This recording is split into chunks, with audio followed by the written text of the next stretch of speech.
Por que é tão difícil falar de finanças em família? O escritor Morgan Housel afirma que é na hora do jantar que as grandes decisões em famílias são tomadas, porque é óbvio, no jantar normalmente todo mundo está junto. E aí se fala das próximas férias, de uma roupa nova para uma festa, do celular que precisa ser trocado, mas a coisa mais rara é falar da real situação financeira da família. Vocês vejam que sempre parece que estão falando de sonhos, de desejos, mas nunca com o pé no chão para entender a real situação da família. E falar de dinheiro em família, a gente até entende por que tem essa complicação toda. Porque falar de dinheiro envolve um forte conteúdo emocional. E isso, claro, pode acabar levando a brigas em família. Mas vamos então primeiro entender de que família nós estamos falando. É aquela família nuclear: pai, mãe, filhos e às vezes também os avós que vão morar lá porque estão velhos ou não tem condição financeira. E aí a família, quando a gente pensa em família, a gente pensa num conjunto de pessoas. Mas na realidade a família não é esse conjunto fechado, ela também é cada um que compõe esse conjunto. Então você veja que o pai e a mãe, eles mesmos vieram de outras famílias, de famílias diferentes e tiveram as suas próprias experiências como filhos, né? Sendo filhos, sendo jovens, tudo aquilo que eles viveram, eles trouxeram para essa família. Da mesma forma, os filhos que têm a vida dentro da família, mas também têm a vida fora, na escola, no clube, com os colegas, que a família, ela, embora seja um núcleo fechado, ela é composta por vários indivíduos que cada um tem as suas próprias experiências. Cada um traz ali aquele conteúdo emocional da vida que ela teve.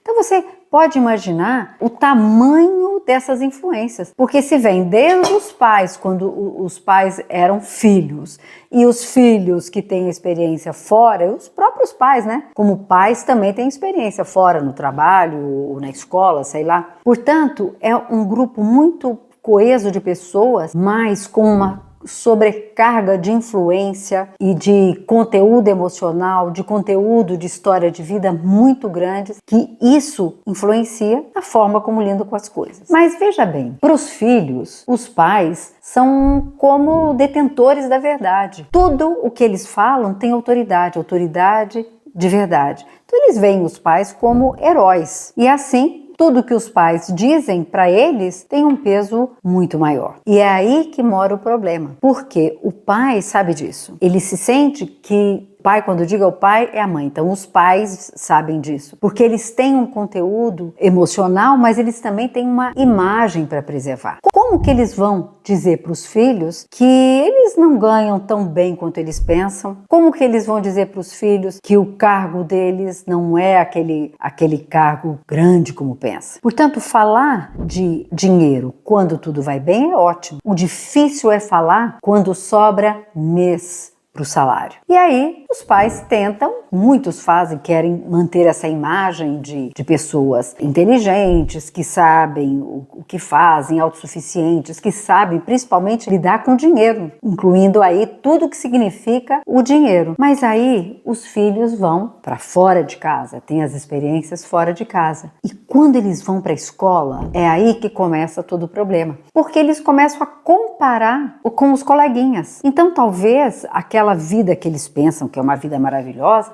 não seja assim tão maravilhosa. A do colega pode ser melhor, a da amiga pode ser melhor. Eles vão para festas que filhos não vão, os outros vão para festas especiais. E começa a perceber o que os pais desses colegas fazem. Parece que são mais importantes que meus pais. E a coisa complica quando eles começam a perceber que falta coisa na geladeira. A geladeira já está mais vazia. Às vezes o celular não funciona porque a fatura não foi paga. Então vocês percebem que dá um tilt na cabeça das crianças, na cabeça dos filhos. Meus pais passam uma imagem e na realidade o que eu estou vivendo é outra. Como fica meu pai nisso? Qual é a ideia de verdade que ele tem? Então vocês vejam que é bem complicado, porque para os filhos eles vão se sentir enganados. Então meu pai não é tudo aquilo que eu pensei que ele fosse, ou tudo que ele demonstra que ele é. E filho se sentindo enganado, ele perde a admiração pelos pais. E isso é essencial em uma família, que os filhos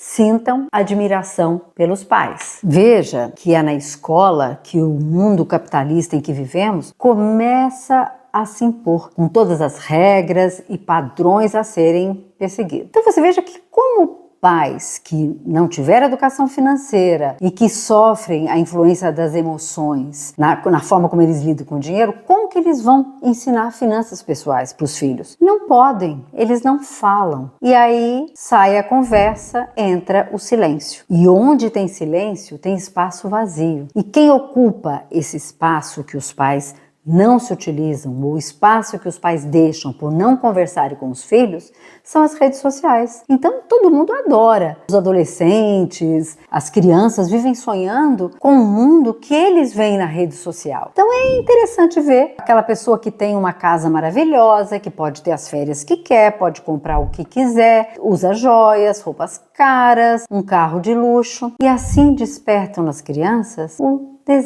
desejo de ter, porque para elas é tão bom ver tudo feliz. Será que um dia eu vou poder ter tudo isso? Eu desejo ter tudo isso. Então é através das redes sociais que ocupam esse espaço vago que ensina para a criança que o importante é ter. É importante ter uma vida maravilhosa, que só o dinheiro pode comprar. E as crianças então começam a imaginar que aquela pessoa que tem tudo aquilo, que é rica, ela é muito mais feliz. Começam então a fazer a ligação de ser rico é ser bom bastante. Ser rico é ser esperto, é ser inteligente, é ter sucesso, ser bom profissional, é ser admirados por todos. E aí as crianças também começam a sonhar com isso e acham que só vão ser realmente alguém quando elas tiverem. Tem essa confusão entre a pessoa ser com aquilo que a pessoa tem.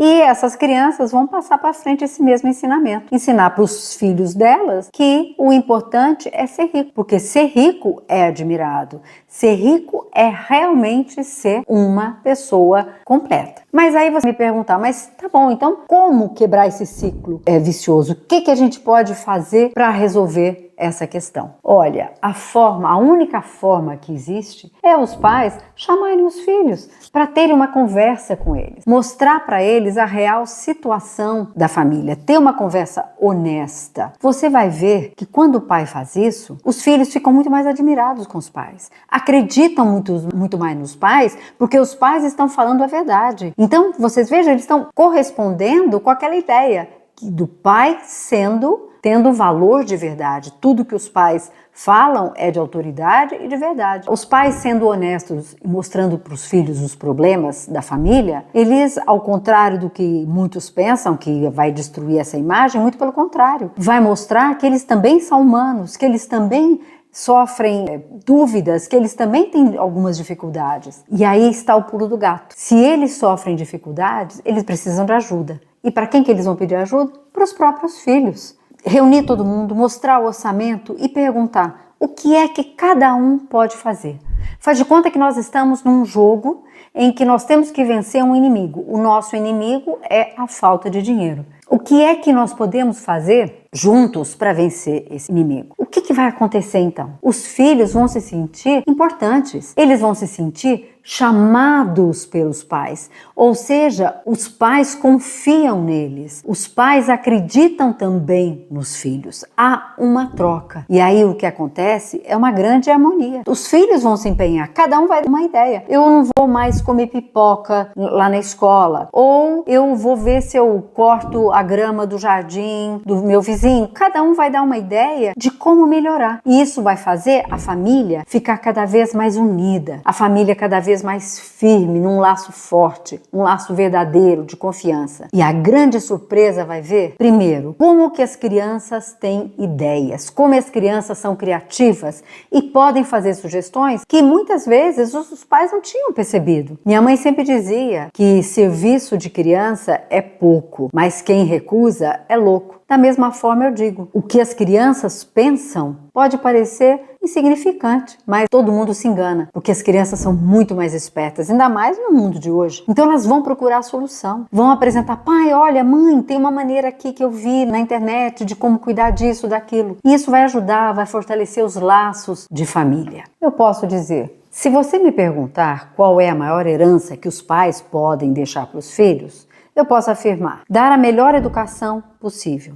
Ensinar valores éticos e mostrar que valor pessoal não está atrelado ao ter. Ensinar a poupar para o futuro, a planejar o futuro, a não gastar tudo que ganha e guardar uma parte para investir para a velhice. Portanto, tudo isso junto, se você juntar, se a gente apertar, vai sair uma herança maravilhosa, a principal de todas. Você vai ensinar os seus filhos a ter a liberdade de ser aquilo que eles querem ser, que eles não precisam performar, eles não precisam criar uma imagem. A imagem é para eles mesmos, de ter a liberdade de serem aquilo que eles querem ser. Bom, se você gostou de tudo isso aí, assiste os outros vídeos aqui no YouTube, tem muito mais. E muito mais também tem nas minhas redes sociais. O endereço tá aí. Tchau, aproveite e pense. Você conversa sobre finanças, sua situação financeira com seus filhos? Ou você deixa o silêncio entrar e deixar aquele vazio para outras ideias entrarem